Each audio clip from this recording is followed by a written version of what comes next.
Most of us picture Odin as a deity tied to the snowy Scandinavian landscape, a wandering figure in a heavy cloak, moving through the freezing pre-Christian north.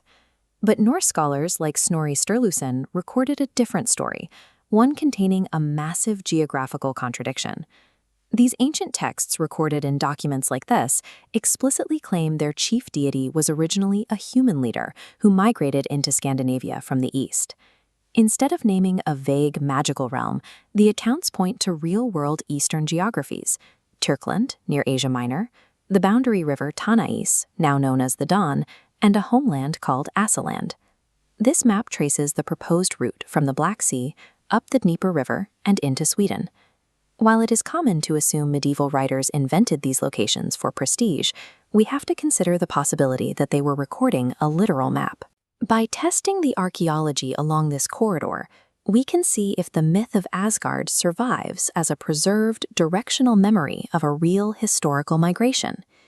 The starting point for this anomaly lies thousands of miles from Sweden.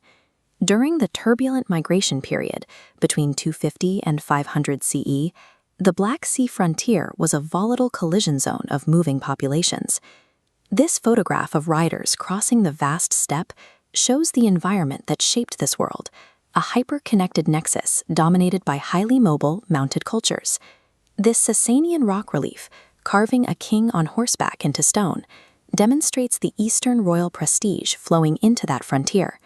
Sasanian artistic styles and mounted imagery created a unique, high-status identity across the region.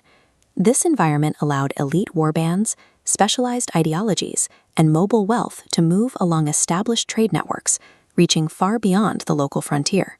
The Black Sea frontier functioned as a persistent exporter of this martial culture, moving new elite standards toward the north. This animated map traces the physical corridor. Prestige goods and elite traditions moved up the Dnieper River into the eastern Baltic. Zooming in on river crossings shows the logistical reality. These water roads were perfectly suited for elite mobility and luxury trade. This aerial view shows the destination, the Lake Mälaren region in Sweden. This landscape sits at the northern terminus of the river network and would become the political and sacred heartland of the Svear. During the centuries that this corridor was active, Scandinavian society shifted away from its Roman Iron Age traditions, adopting the more hierarchical, militarized world of the Vendel Age. These burial mounds at Old Uppsala mark the arrival of monumental elite burial systems, constructed at a scale never before seen in this region. Graves from this era contain artifacts like this iron helmet with brass decorations. This intense martial display shows the ruling class casting themselves as warriors. This photograph captures the excavation of a large wooden ship, part of a new, elaborate ritual where the elite were buried at sea within the earth. We also find evidence of long-distance connections inside these northern graves, including imported Eastern luxury goods like this fragment of ancient patterned silk. Beyond the silk and helmets, the archaeology reveals a new architectural landscape of massive feasting halls and a sudden, intensifying ritual focus on horses. This archaeological aftershock proves the North suddenly adopted a foreign-facing, militarized ideology, creating the social environment that made an Odin-centric religion possible.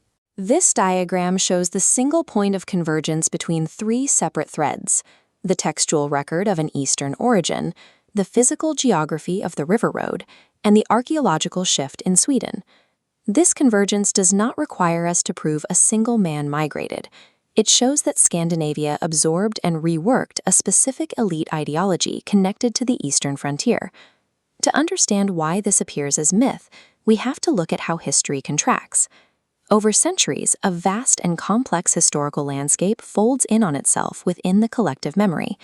As you can see on the map, storytellers take a massive Eurasian frontier and a complex migration route and slowly compress them into a single stylized point labeled Asgard. A sprawling cultural shift and generations of ancestors who valued travel and war are eventually compressed into the identity of a single god. Ancient stories preserve the memory of real human movement, the tangible record of a society physically transforming as it connects to the wider world.